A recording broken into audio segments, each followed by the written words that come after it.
Hello, I'm Gavin Lee, Artistic Director of 60 Hour Shakespeare, and I'm joined by Joe Penczak, Henry Graham Murray, and Sophia Priolo for our Directing Shakespeare Roundtable.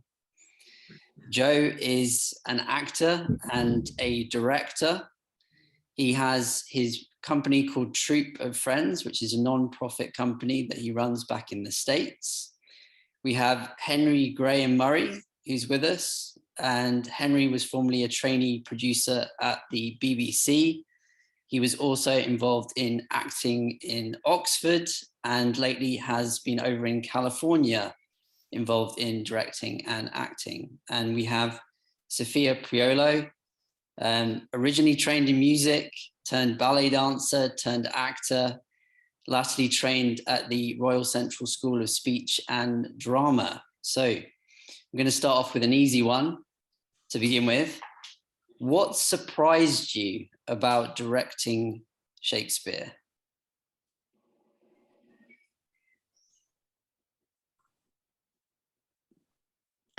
Okay, I'll go. Are we just going free form? Free for all.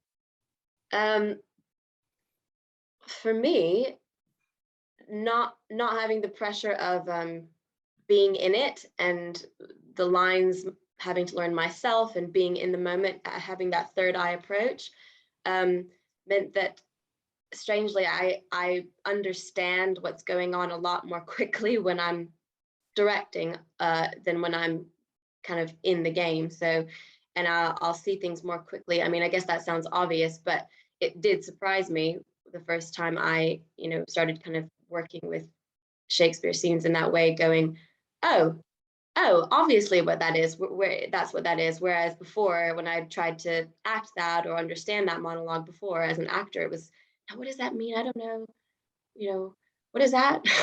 So it's I don't know, it takes the pressure off so you can kind of get out of your own way, maybe. Joe? Yeah, what surprised me is how much fun it is. It's just,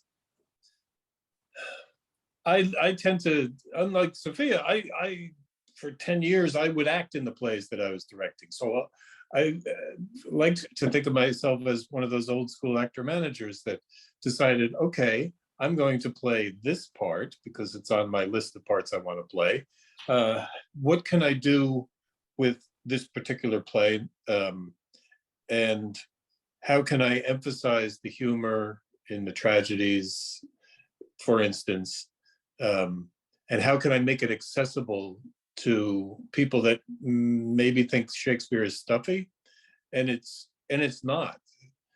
So it really surprised me how much fun you could have doing it and how accessible it still is. Yeah, I think there's an ease about Shakespeare that all the actors it just seems to be an ease with fitting it in with people getting it and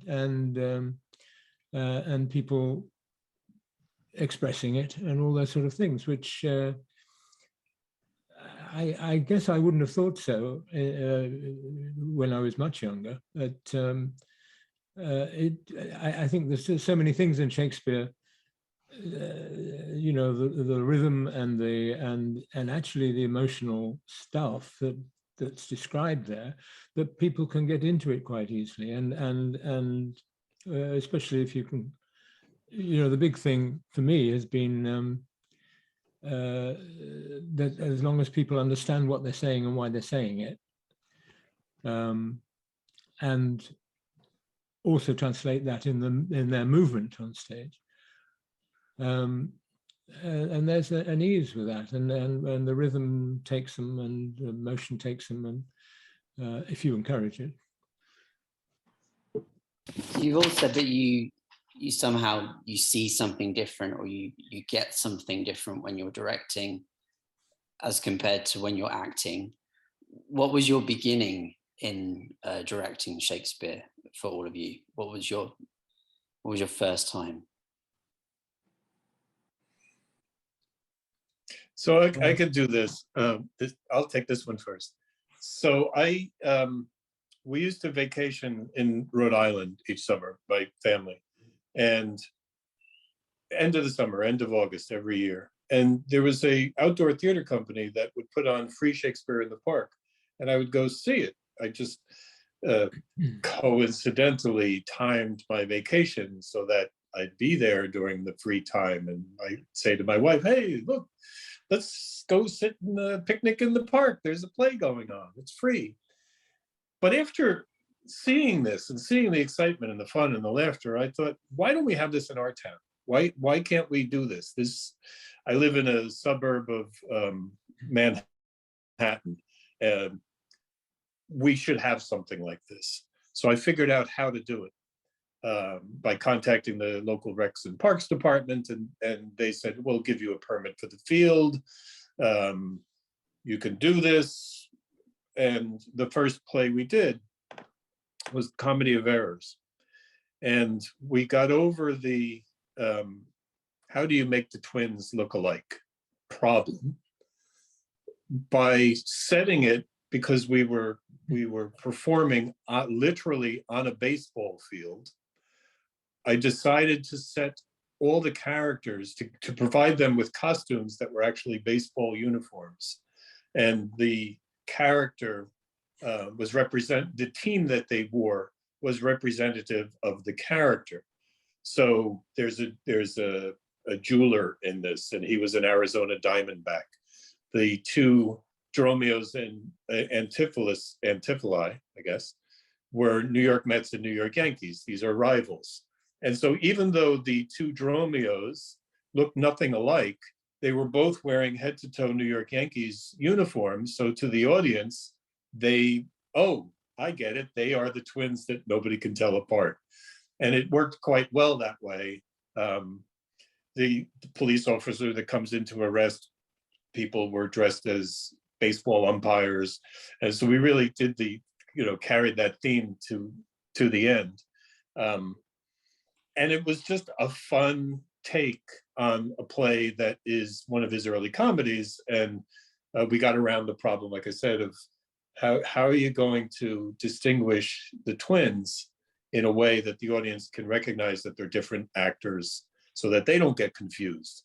Because there have been productions of that have actually used real twins, and the audience is so confused because they literally can't tell them apart either.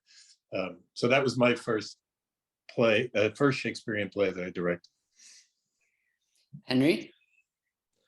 It's my first Shakespeare. By the way, I played both Dromios in a production of Comedy of Errors, which is another way around it.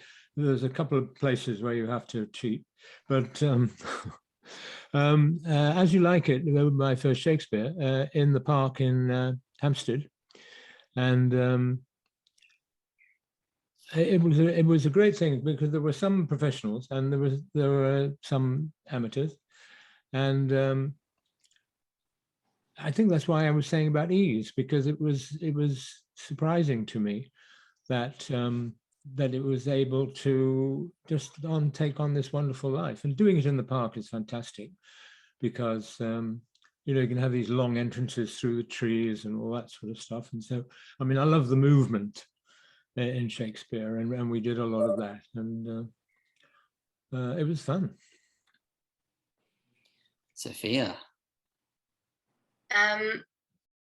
From the time I graduated high school, I was an assistant to the directors of the youth camps at the Alabama Shakespeare Festival. So I did that for about, I think something like 6 years, through uni, and then I kind of stopped before I graduated university. But I would work with children. I think they were ages 8 through actually 17, 18-year-olds in the older groups. And they would audition on a Monday. They would be cast in various scenes in the afternoon on the Monday. And then you'd have the rest of the week until Friday morning to stage them, rehearse them. They'd have to memorize these scenes, and then Friday afternoon was their performance, and they would do these full-on Shakespeare scenes. 8-year-olds speaking Shakespeare completely perfectly. And so I was in there helping and directing and teaching the kids, now what does this mean? What is iambic pentameter? What are you saying? And what do you think that means when you do that? And when he says that, do you see, and so and I started that, very, very young. I think I was 17 when I started. So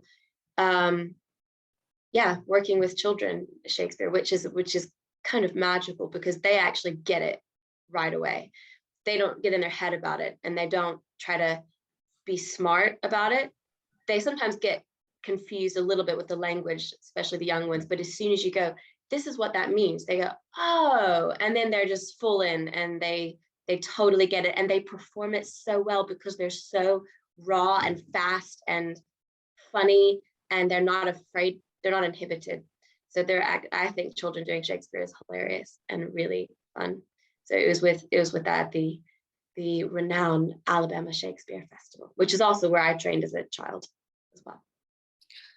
I liked what you said about not getting in your head, and happens to be my next question. So it's like we've rehearsed this.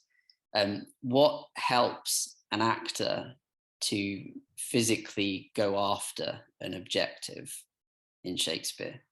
What kind of notes do you give an actor when you're directing so that they can pull that off? Oh no, I've broken you all. So, go ahead. Oh, okay. I don't know where I learned this. I think reading, I have a tremendous collection of books that I haven't read, some of which I've actually read, all on Shakespeare. And I think it was in Anthony Sher's book where he describes a rehearsal process where at the first reading, he wouldn't have the actors that were cast in the particular roles read their roles. He would just assign them in circle, okay, the first person that speaks is in this play is you, so you're going to read that, you're going to read that, you're going to read that. And they'd look confused.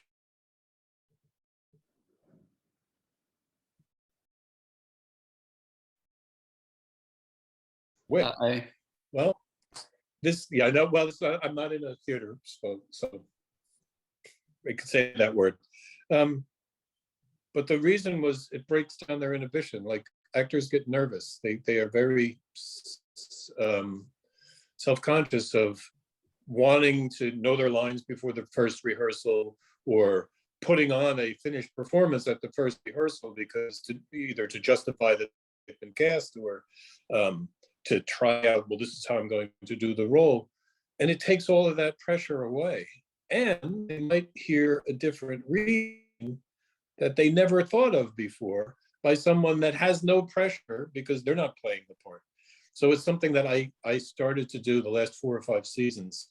At the first reading, I would just randomly assign people to read the play, and we'd get to that reading with fun and no pressure. Henry? I tend to be, I don't like planning very much. So I tend to want it to be spontaneous, whatever, first read through and then in rehearsals.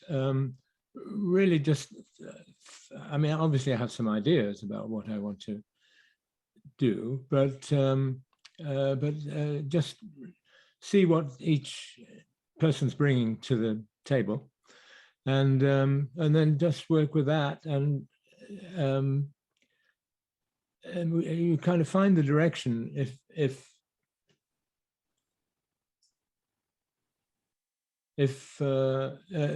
through people interacting with each other, and then thinking, well, yeah, but how about we could go that way perhaps, and then, or maybe not, and so it tends to be a spontaneous, for me, more spontaneous thing, where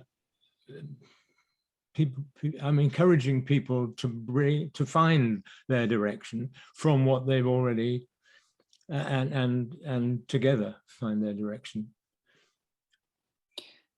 Sophia, and jump in at any time, any of you, if you want to ask a question, if someone says something, you really want to ask them something. Sophia. Well, my big thing with anything I direct, not just Shakespeare, the thing that I try to just infuse into every moment of any rehearsal, whether as movement director or director, is the pursuit of truth. So just truth, full stop. Almost nothing else should be pursued other than truth. And good writing is essential, because if the writing is good, then all you have to do is be truthful in what you're pursuing, and the acting will be there. There's not much direction needed if the writing is good. Specifically with Shakespeare, you know, he in his monologues, especially, as you all know, the first line of the monologue is the objective pretty much all the time, right? So, I mean, to be or not to be, that is the question, right? That is the question. And then he goes on to talk about why that is the question. Excuse me. Beatrice, what fires in my ears? That is the whole premise of what she's, I'm dying. Excuse me. That's the whole premise of what she's about to talk about. So he gives it right at the beginning, Shakespeare does. And so he kind of goes, right, here you go, bite it, and then you can chew on it. And I think, yeah, you don't have to get too heady about it. I think just that is what you're talking about. So go forth and talk about it. And he's very clear, especially Shakespeare's very clear with where he kind of wants you to take a pause or a breath or a thought. And direction is so easy with Shakespeare because he's already done it. You kind of just get the actors out of the way, help them navigate the map, but he's given you everything you need right there in the package. So it's so much easier with Shakespeare, I think. I think one thing that I learned over the years, two things.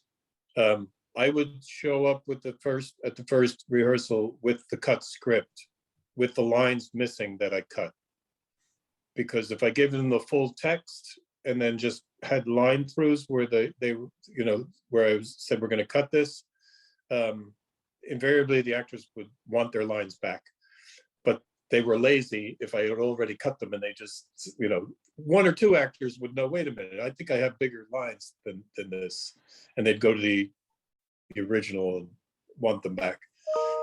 The other thing that I would do, and I don't know about Henry or Sophia, but I would, taking a clue, I guess, from Shakespeare, who would not have characters on stage at one scene, also coming on stage for the next scene, so that he could have this fluid, one scene ends, another one begins right away from a different exit. So I learned early on, rather than at that first set of rehearsals as we're going through the text, to indicate to the actors whether they were coming in from up center, down left, down right, and whether they were exiting up center, down left, down right. I would go through the text ahead of time, figure that out before the first rehearsal, and print it into the text. So I never had to argue with an actor who said, oh, do I come here on the left or on the right? Well, it's in the script.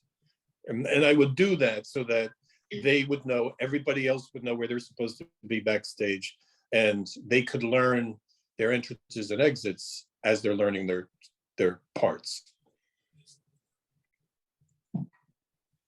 There's also just this one other, like Sophia just triggered something, these speeches, these monologues. To me, they're center stage speeches. So I would kind of work a scene around, okay, if this monologue is a scene ender, he's going to end up, or she's going to end up in the middle of the stage to do that big speech, probably down center, in fact, or maybe up on the throne, depending on what play we're doing. But I figure out the arc of a scene and make the important parts in the strongest positions on stage. And the actors love being center of attention, obviously. So. what is the best note that you have ever given someone acting Shakespeare?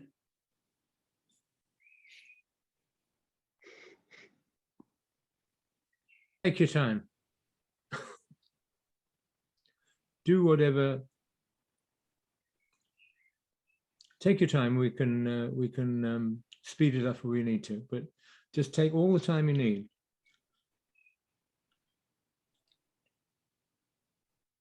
Or what is the best note you've ever been given that you've compartmentalized for later on when you're directing? I think it's kind of what I just said. They're one and the same for me. The best note I was given and the best note I tried to give to other actors, because it's what I have to deal with as an actor myself. Get out of your own way. Get out. You are irrelevant. You as a person, you're a vessel. That's the kind of imagery that I try to say. You're a vessel. So you are not the performer presenting something. You're empty and you're plain, and you just need to fill yourself up with this person, this character. Stop thinking about how you're going to do it. What's the best way? There is no that I think I can actually hear verbatim. Somebody said to me, there is no right way to do theater, to do acting. Because as a young actress, I was like, oh, okay, what's the right way to do this? But yes, okay, but how should I do this the right way? Like I was one of those irritating, trying to make everything the best that it could. And that I think comes from being a ballet background. You got it backwards. I was a ballerina turned musician turned actor. I take it back. Yeah. But in the dance world, you do strive for perfection. You will never reach it, but there is a right way to do something and a wrong way to do something. And it is very kind of do it the right way or don't do it. So that was my mindset. And then in early days drama training, somebody was like, it's a yes and, it's yeah, okay, all right, what you've just offered, I accept. Maybe let's go for another offering. So it wasn't no, it was, okay, that's a choice. Let's make another choice and see. So I just try to emphasize that to people and say, get out of the way. Who cares? Make a choice. It'll be the right choice in that moment. And if we want to make another choice later, we can make another choice later. That doesn't mean that choice was wrong. It just means we might want a different choice. But all the choices that you present, if they are true, are right. And so get out of the way. That's what I try to say. Let's try that.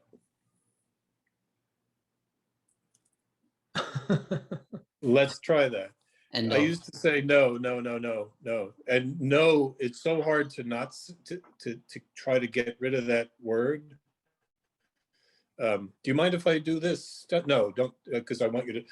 Saying no is just like death to an actor. They especially early in rehearsal, they're trying out ideas, and if you say no early on, they're never going to come up with any more ideas on their own, including the most brilliant one that you, as a uber master, puppet master, would never have thought of. The best specific advice I ever gave someone was my actor that was playing King Lear in the opening scene when he dismisses Cordelia and she remains on stage and there's some dialogue about her in the second half of that scene. Said, after you say this last word to her, so young and so untender, don't look at her again. And he struggled with that. And I said, during the rehearsal period, I said, no, if you I see that you're looking at her, if you don't, if you can't help. He says, no, I love that idea. He just is so hates to how the relationship has come between them at that point. And to not look at her is just such a powerful thing for a father to do to his daughter, that not only does he say in the text, I dismiss you, but he just won't even look at her anymore, was something that he loved hearing. And I guess the best directions that you give are the ones that the actors agree with. Just a bit more. I've just been thinking about taking your time. I also like doing it the other way around. So if somebody's kind of stuck with it, I encourage them to just do the speech very fast. Just go for it and let everything go, and just go as fast as you can.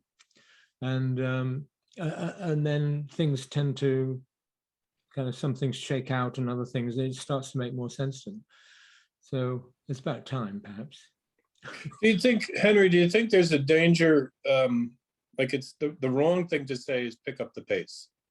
Because I just find that then the actor is just going to rush. Oh, I'm too slow, or I'm struggling. Even they could just be that magic moment in the rehearsal process where they almost know the lines but don't quite, and everything comes out very naturally when you're at that point. Yeah. And to say, and I have been guilty of this, saying, let's pick up the pace. I don't think that, I think there's a better way of getting the result than just saying you're going too slow. Yes, no, I wasn't saying that this was just a way of loosening it up. So it's not pick up the pace in terms of the rehearsal. It's just do it one time as fast as you can. Just see what happens. Not to go faster for real, if you see what I mean. In the same way as saying, you know, take your time, play with it. Allow the take your time. The other way around is, you know, if you want to stop in mid-sentence for however long, try that. See, just give yourself space, and then do it, and don't give yourself space, just to see what happens. Do you always like directing Shakespeare? Is there any time that there's been some madful tears? When is the directing Shakespeare life a struggle? I've loved it every time.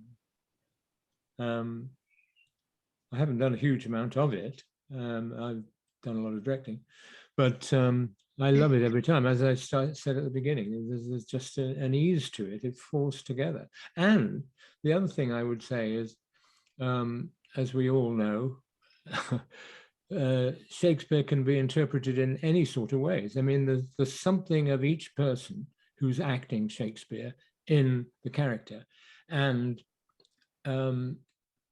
it seems to be pretty easy for people to find that. And so so I think that's the ease with it. And also there isn't what I'm talking about by being spontaneous. Perhaps that's not quite the right word, but there's not a correct way of doing any character, even, you know, if you've got a theme going or something. But and so I think people find that bit of themselves in the character, whoever the character is, and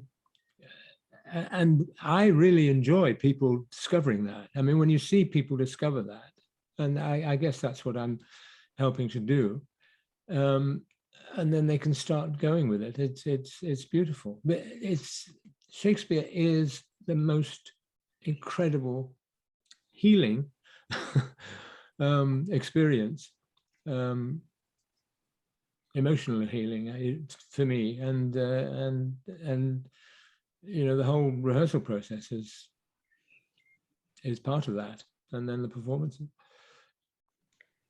I think for me, a challenge is when actors get precious about Shakespeare and they want to, I had an experience one time as a fellow actor with another fellow actor who was just so precious about acknowledging end lines with full stops and making sure that everything that was on that page was said like it was on the page, and that was how you were to do it. And I think they'd been trained that way at a very prestigious institution. And of course, that is one way to do it, and that's fine. But lacking the flexibility to go, okay, that is one way to do it, and that works in a lot of ways, but actually let's try another way. So yes, and let's make a different choice.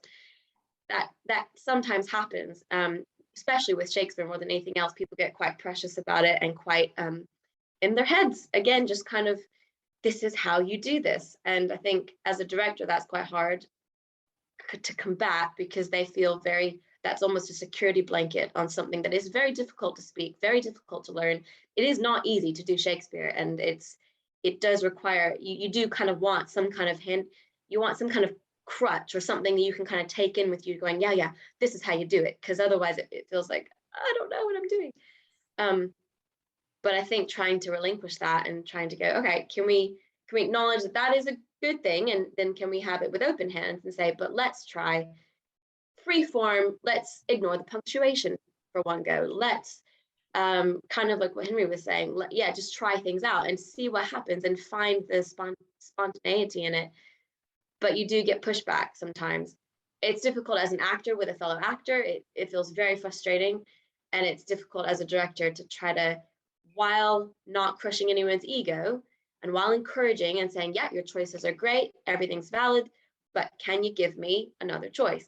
That's a delicate balance specifically that falls on the director to push and pull with that. So kind of tricky.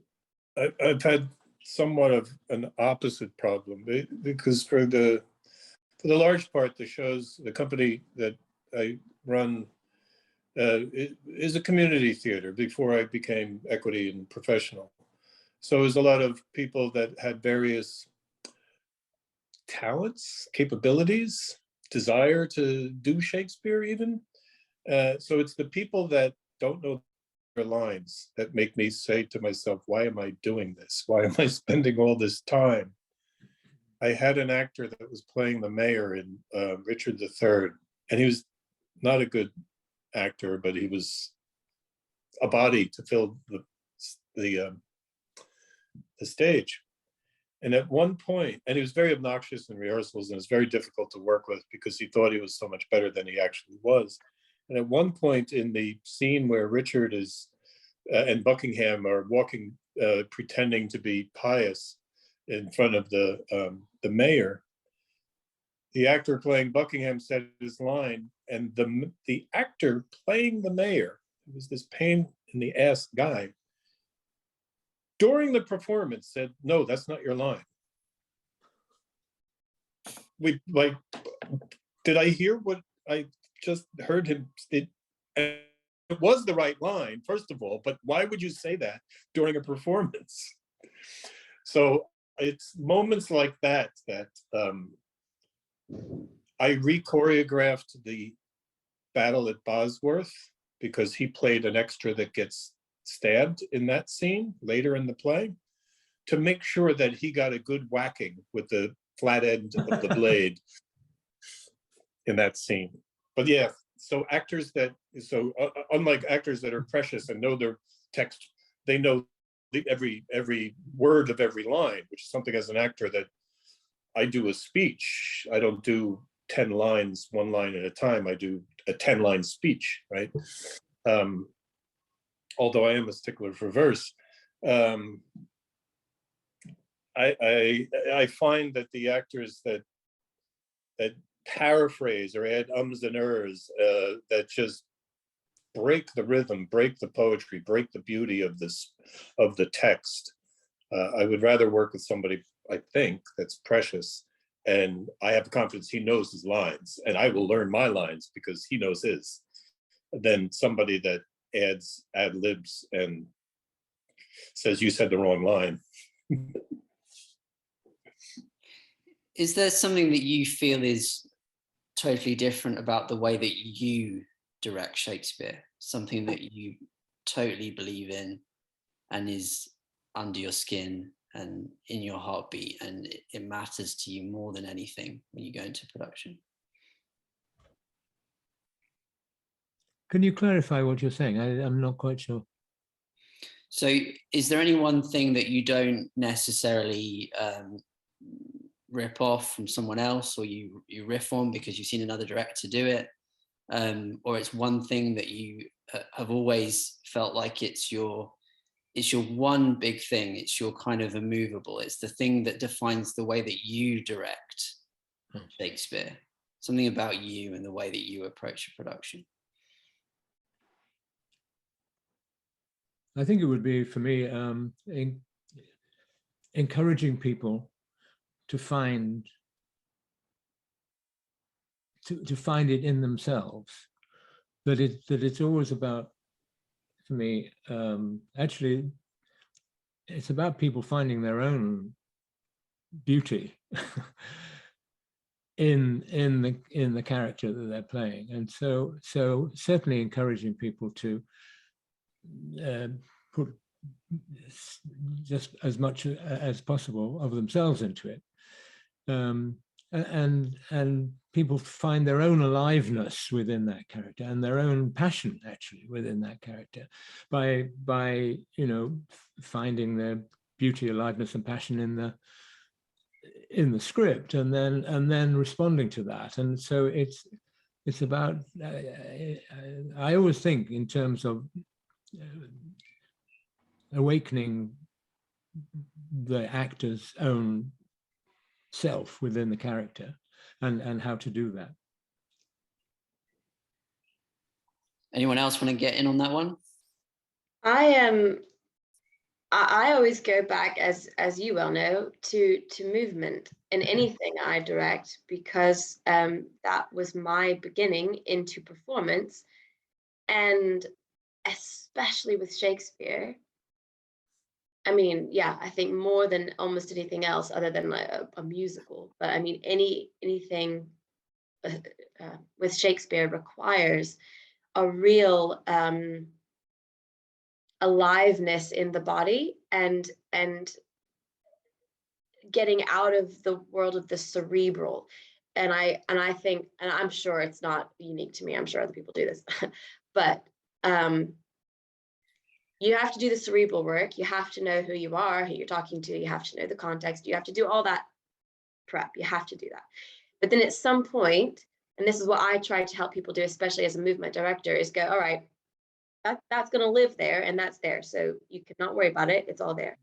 But now that character needs to go down into your body, and actually I find it easier. It's not going to be everybody, but I find it easier to actually tap into that through my body. So some people do it the other way. Some people go, oh, I'm this, this, and this, and I believe this, so therefore I'll move my body like this. That works for some people, and that's fine. For me, using things like Laban or whatever, and say, right, I'm actually gonna, I don't know how to get up there yet. I'm struggling to figure out where Ophelia is or whatever. I go, all right, let me just try. I'm going to put my body in ring. Okay, the concept of ring. So I'm going to just put my body in a place, and just not do anything up here, just physical. Just put my body there. And then when your body is in these positions and your breath has changed and your whole being is experiencing a physicality, your thought process actually changes, and you get those thoughts, and you get the breath, and you get what you need to kind of get in there, and it kind of works that way. So I really try to get actors to get out of their head, and let's put it in the body. Let's just have a play. Maybe ring isn't right, or isn't the best choice. Let's try another, let's try push, let's try flick, whatever it is. But like, let's try some physicalities, and then 9 times out of 10, they'll discover something in themselves and go, oh, I think that is in that, I think that's that scene. And I think actually they go from ring into press. And by the end of that scene, they're in press. And then they kind of, again, it's very abstract, but it kind of frees them out of the world of, yes, and by the end of the scene, my objective is this, and I want this. All right, well, but you know that. So how are you going to find that? How are you going to get your body to do that? A woman that to this day has, I think, made one of the biggest influences in my life. She's a movement director called Denise Gabriel. And I only worked with her very slightly when I was training at the Alabama Shakespeare Festival. And she's very much about, for women, engaging from your womb and from the source of life, and for men, from a very visceral gut place for things, whether it's comedy or drama. And she'd always say, speak from your womb. And, she was always about you have to get in there. You have to get into the deepest recesses of your body, figure out where things are, what's going on inside, and don't just play head games, because that is so boring on stage. And you could tell actors that are in their head and being cerebral, and yeah, they might be truthful and they might be doing good stuff, but when you see them being physical and whatever is happening is in their gut, in their body, in their breath, in their shoulders, in their bones, it's like, right, I'm gonna watch that. So I really try to do that, and that's why I think the movement director side of me tends to be doing stuff. If that makes any sense. Yeah, That's beautiful. I have two things, and I will shamelessly steal. So I have 3 books that are this thick, huge books on performance reviews of Shakespeare in the US and in the UK for like a 30-year time period. So each play will have about 40 or 50 pages of 1-page reviews of a particular production. And I will read that when I'm doing a play and steal, ooh, this is a clever little bit of business. There, and challenge my actors to, there was a review of Taming of the Shrew where Hortensio has a line, and there I stood, after he comes back on with the lute broke over his head. His line is, and there I stood amazed for a while. And the review said, the actor got 3 laughs on that line. There I stood amazed for a while. So it didn't say what the actor did, but it said he got 3 separate laughs. So I challenged my actor. I said, you need to get 3 laughs out of this one line somehow. So I will shamelessly steal what other productions have done, and with the actors will say, oh, I never look at YouTube for how Meryl Streep did Kate, blah, blah, blah. Well, I do that all the time, and if it works in this particular production, I will suggest it. The second thing I do is I always look for the bawdy. I think bawdy is funny. It's like Shakespeare appealing to the groundlings. There's a line in Comedy of Errors where Dr. Pinch says they must be bound and laid in some dark room.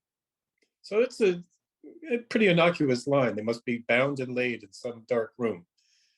So I challenged the actor. I said, I think you could put a pause in the middle of that line and you'll really get a good laugh out of that.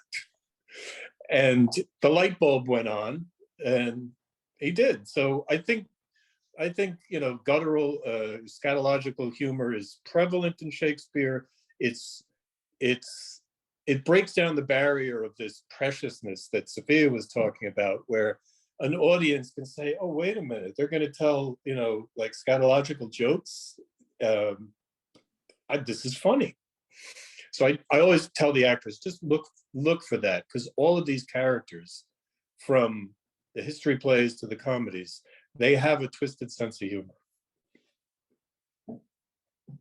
I would just like to agree with what Sophia said as well about movement. So for me, it's very important that people start moving as soon as they can in rehearsal, because I think because the movement is just reflects the words and reflects the emotions and reflects all that sort of thing. So just, not too many static scenes. Next up, has acting Shakespeare made you a better director of Shakespeare, and has directing Shakespeare made you a better actor with Shakespeare? Yes, both.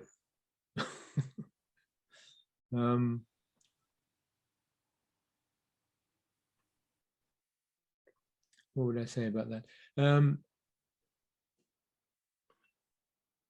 I've done a huge amount of acting, as well as some Shakespeare directing in the pandemic on Zoom, and I'm just beginning to realize how they both interact with each other, and so because a lot of the Zoom acting we don't really do rehearsal, or we do a little bit. And so you rehearse yourself, And I just realized I'm doing with myself in some ways what I like to do with other people, which is definitely about finding the me in the character. But acting for me now is I mean, the pandemic has been, in those terms, wonderful, because I've done so much Shakespeare and so much other things too, but so much Shakespeare. I mean, sometimes I was in 2 or 3 plays a week from different groups. And what I discovered was, again, by being spontaneous, is that I start reading now Shakespeare and Shakespeare speech, a character, and it just channels, it just kind of comes, and it turns up, and I mean, that's so exciting, and we can work on it, him and me, or in one case she and me, but there's the ease again, and it's certainly ringing. I'm finding the emotional catharsis, the release, as I'm channeling.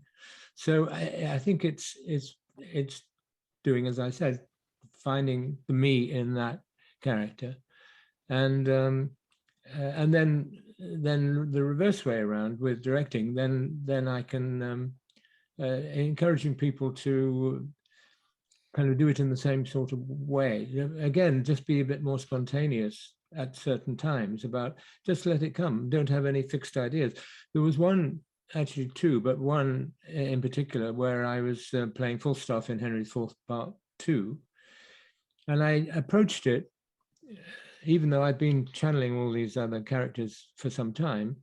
I suddenly thought, okay, so what's Falstaff supposed to be like?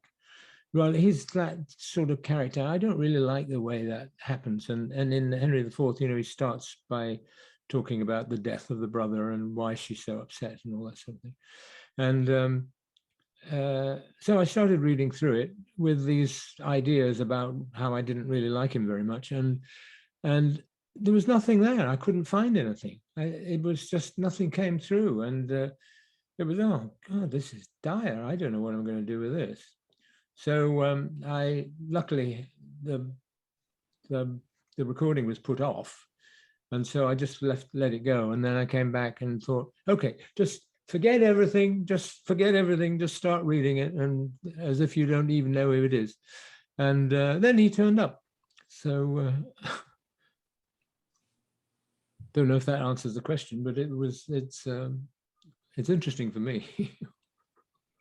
For me, definitely. I mean, both, yes. So as an actor, acting has helped me as a director, because I kind of, well, I think we would all, say that, you know, kind of what buttons not to push, or how to tread lightly, and also what buttons to push, and where you can push. You kind of have that sensitivity to the vulnerability that actors have to go through, if like they're putting themselves out there. And so I think we're very in tune to kind of knowing, all right, I'm going to come in with that encouragement. I'm going to sandwich this note in between, great, and I like that, but let's do this. And I think maybe a little more than potentially than others who maybe haven't gone through that, not necessarily, but I think that does give a special camaraderie, in a sense of, look, I know what you're feeling, and I know what you're going through.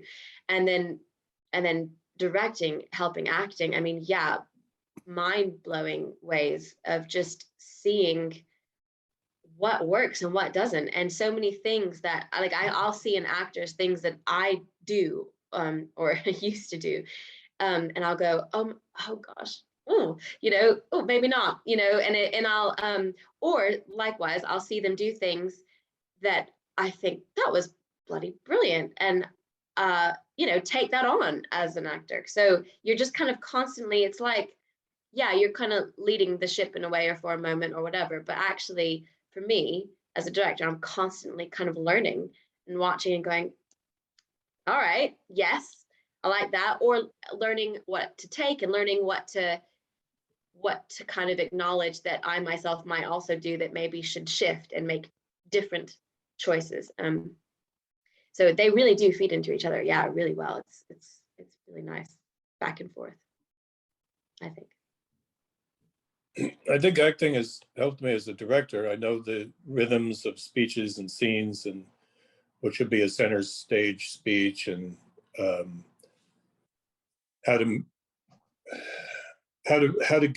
give people, other actors in scenes, their moment. So knowing as an actor, well, this is my big moment, I can make sure that I stage it in such a way that the other actors have theirs as well.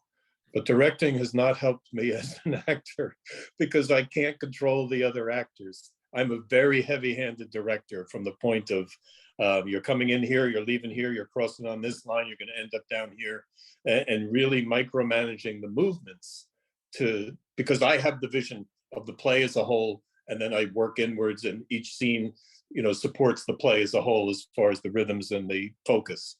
But I can't control other actors. I hate actors. And I don't have that control. And I keep waiting for, when I'm being directed, and waiting for the director to fix my partner because they're screwing up my scene. And that's not happening.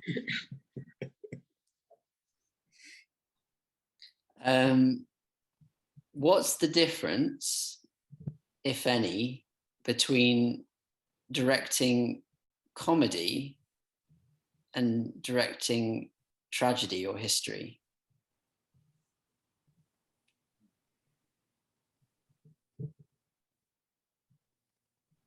For me, I think you have to find, I think it's very simple. I probably have less experience than the rest of you, but one thing I try to think about in a tragedy, you gotta find the moments of comedy, and in the comedy, you gotta hone in on the gravitas.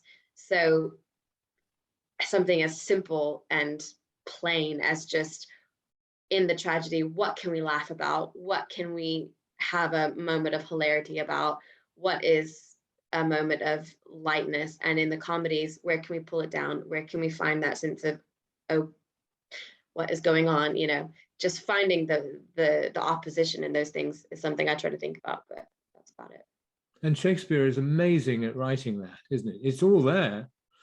And so it is about spotting that and not allowing tragedy to be one note, and for me, not allowing comedy to be kind of one jagged sort of thing, because again, in the comedies, there's some real deep emotional stuff going on as well. Because everybody's Shakespeare always has some idea of a backstory that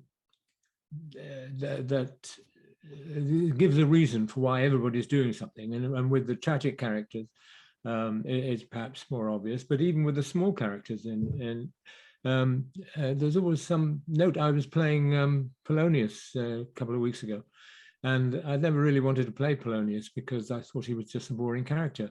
But anyway, so I did it. And it was fantastic because I saw all these things I'd never seen before about his his upsetting romance past. Just a line, but it's in there. And so to be able to kind of feel that as he's talking to Ophelia about the relationship with Hamlet, that he mentions his bad moment, but it just kind of goes by. But then to just be able to drop into that and feel it as you go, it gives the character the complexity, and it was such a great experience. I think the tragedies always drive towards the big sword fight in Act 5, right? Whether it's Hamlet or Macbeth or even Richard II, Richard III, Richard II, not so much. They're about to have a fight and they don't. But there seems to be a linear progression to me in the tragedies, that everything is driving towards the big fight scene at the end. That's what we're waiting for. Whereas the comedies, with the wonderful exception of Henry IV Part 1, which is like the best of both worlds. You have a comic scene. You're still driving towards the big sword fight between Hotspur and Hal at the end, but it's interspersed with the comic scenes. The pure comedies, I think the danger of trying to find that moment of tension. Wait a minute, I thought this was a comedy. Twelfth Night has the aborted sword fight between the two chickens that don't want to fight, but that could get very real and dangerous. But you can't ever forget or let the audience forget, this is a comedy. Nobody's going to get hurt. There's going to be a marriage at the end and everything happily ever after, right?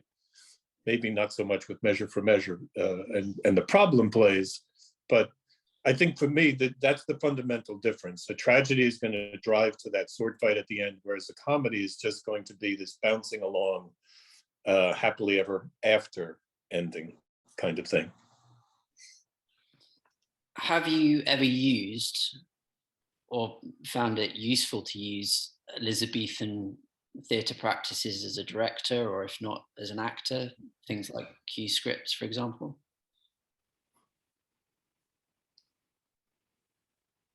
You're not going to like my answer to that, considering our previous conversations, but no. I very much like the whole script, know what's going on. As an actor, as a director, I like to have the full picture and then go in with the minute bits. But I find it very interesting and am awestruck at that particular practice, especially. Like, yeah. Sorry. No, that's great. I've really, in the last 5 years or so, taken an interest in original practices and the theories of cue sheets. And ironically, as an actor, when I would be learning a part, I would print out what were basically cue sheets to learn my part. I'd have all my lines printed out in total, but just the line or two before mine, so that I would learn their cues and mine, which is basically cue sheet stuff. It makes it easier to carry around the whole part and learn my part and recognize the cues. And one of the things that I did in the last production that we produced was I used the original spelling from the folio. I am a big proponent of first folio, punctuation, spelling, versification, capitalization. Clues to Act is a wonderful book, Clues to Acting from the First Folio. Clever title. But it really gave me an insight into, oh, this is an interesting thing. Yeah, and I know that punctuation, by the time that folio was published, Shakespeare was dead for 7 years. But when you look at that as a possible tool of how to deliver the lines, it's just well worth exploring. And a great example, in Macbeth, which was the last play we did, I gave the actors the text as written in the first folio. There's no quarto version of that.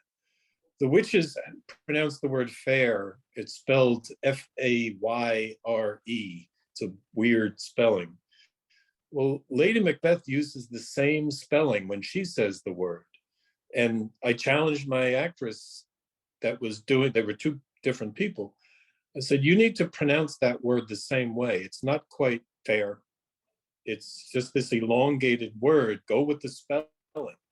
And it just subtly puts this thing in the audience's mind. Is Lady Macbeth really in tune with the witches? Because she said that word weirdly the same way that they did. And that's something you get out of first folio technique that I find fascinating. Fabulous. I must try some of these things. No, I haven't. Wonderful.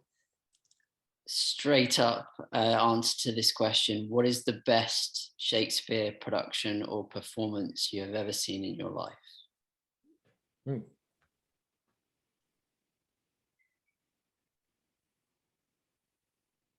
I see these ponderous looks. It's very interesting. You're both looking away, not at the camera. It's like that's a psychological thing. You're searching in the past. You're looking this way.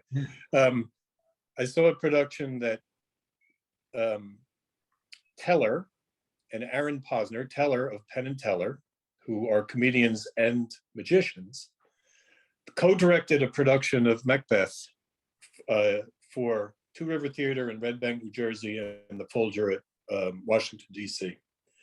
And they added this element of magic, because he's a magician, that was just incredible. From the disappearance of Banquo to the appearance of apparitions to the witches themselves, and things that happen in that production. I thought, and that's my favorite play, I thought, I can't do this play anymore because this is so good, it cannot be improved upon. I'm gonna get a cliche answer, but it's not cliche. My professional debut was as Mary Tudor in Henry VIII. Ah, you say, Mary Tudor doesn't exist in Henry VIII, Shakespeare's version. You are correct, she doesn't. But at the Alabama Shakespeare Festival, again, where I trained as a young actress, I also had my debut at 20 in this role. It was the Folger Theater, their production that we had taken and done at ASF. And my acting teacher and stage mentor played my mother, Catherine of Aragon, and my other acting mentor, stage father, who was her husband, played Wolsey. Okay, so these two consummate, to this day, I'm really not sure I've seen two better actors, truth be told. Incredible actors who trained me, who fed me Shakespeare from the time I was very young, were my scene partners. One was my mother and one was my arch enemy. And on top of the fact that the visual aspect of the production was stunningly beautiful, the very bare set, it was just a throne, and then grates that made wings on the side going back, going up to the huge throne, bigger than life. And then 18 feet in the air, a huge crown that was suspended with plexiglass underneath that was a balcony. Okay, so it's just the crown, i.e. the balcony, and then the throne. That was it. Lighting, sound, it had original music made for it. And then of course Mary Tudor isn't in the play, but she was written in by the people that restructured the whole show, wrote the music and all of that. Robert Richmond directed, and she sang. So I was a constant presence throughout the show. I did have a little bit of text, a song that Pastime with Good Company. I sang that to my mother, comforting her from Henry's betrayal with Anne. But I would sing these just notes. So they were just melodic phrases of haunting melodies and music, walking across the balcony at certain scenes, or singing around Wolsey where he couldn't see me, but he could hear, or singing a prayer. Ended up at some point kind of out in the audience in the witness stand, singing high A's in this courtroom drama scene, like almost Christine Daae type of thing, on reverb. So you're kind of hearing this. I mean, it was majestic. And I'm not kidding when I say that to this day is the best Shakespeare performance I've ever seen, and hands down the best theatrical stage experience I've ever had, just because it was my first professional one, and my mentors were on stage creating what they had taught me. I'll get emotional. What they had taught me to do, and my mother, she was my mother at that moment, and she was my stage mother. And I think there's pictures of it, that I look back now and just go, oh, it was perfect. So yeah, I don't think, I mean, maybe there will be something as magical later on, but for me still, that was 10 years ago. I'm giving my age now. That was 10 years ago this month. 10 years ago this month. Hey ho, there you go. That's my answer. Henry VIII, Robert Richmond, starring Greta Lambert and Rodney Clark. Amazing. Wonderful. Well, for me, I think Peter O'Toole playing Shylock at the age of 26 at Stratford. And although I was pretty young, teen or something, it was so powerful. that it's stuck with me. I mean, I think about it. I think about it a lot, just about what he brought over, and it I don't know. It must have influenced something to do with me, because I do think about it a lot. I also saw Olivier doing Othello at the Old Vic, and I was just thinking, I don't remember that in the same sort of way, but the Peter O'Toole was just stood out absolutely. He was someone else. He was,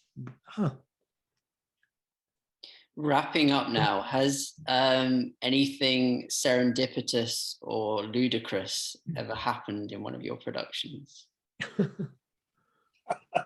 That's a whole other session.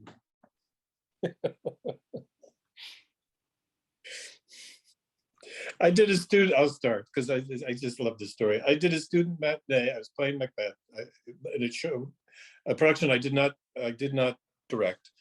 It was the first time I had played the part, and we had this awesome choreographer that designed the stage fight at the end, and we did the show. And there was one moment. There was a very Errol Flynn moment. They had an overhanging balcony.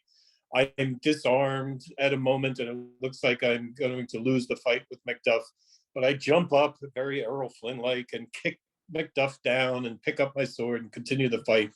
We go off stage, and he kills Macbeth, slain off stage.